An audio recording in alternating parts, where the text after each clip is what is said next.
దోచుకునే పార్టీ, దాచుకునే పార్టీ, ముఠా పార్టీ అయినటువంటి వైఎస్ఆర్సీపీ నాయకుడు పేర్ని నాని భారత ప్రధాని నరేంద్ర మోదీ గారి పైన, వారి జీవన విధానం పైన ఆయన అవాకులు చివాకులు మాట్లాడడం జరిగింది. ఖబర్దార్ పేర్ని నాని, ఒళ్ళు దగ్గర పెట్టుకొని మాట్లాడాలి. తిక్కగా ఉందా లేదంటే మీ బుర్ర పిచ్చెక్కిపోయిందా?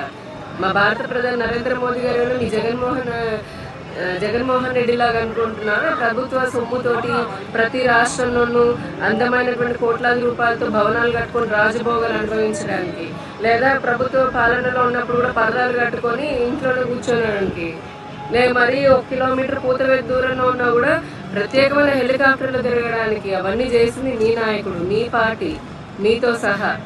ప్రజల సొమ్ముని, ప్రభుత్వ సొమ్ముని మీ ఇష్టారాజ్యానికి, మీ సొంత ఖర్చులకి వాడుకొని రాష్ట్రాన్ని దివాలా తీసింది మీరు.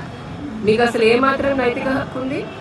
వికసిత్ భారత్ 2047 కోసం 24/7 నరేంద్ర మోదీ గారు కష్టపడుతున్నారు. కడుపులో ఉన్న బిడ్డ దగ్గర నుంచి పండు ముదిసలి వరకు కూడా సంక్షేమ పథకాలు అందిస్తున్నారు. అటు పోర్టు నుంచి ఎయిర్పోర్ట్ వరకు, ఇటు వందే భారత్ రైళ్ల నుంచి నేషనల్ హైవేల వరకు ఇన్ఫ్రాస్ట్రక్చర్ డెవలప్ చేస్తున్నారు.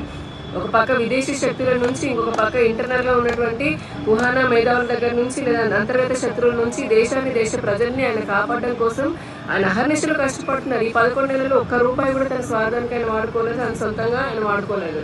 అటువంటి వ్యక్తి గురించి మాటలు పేలితే గనక బాగోదు అని చెప్పని కూడా భారతీయ జనతా పార్టీ తరఫున మిమ్మల్ని పేర్ని నాని హెచ్చరిస్తున్నాను. ఒళ్ళు దగ్గర పెట్టుకోండి పేర్ని నాని.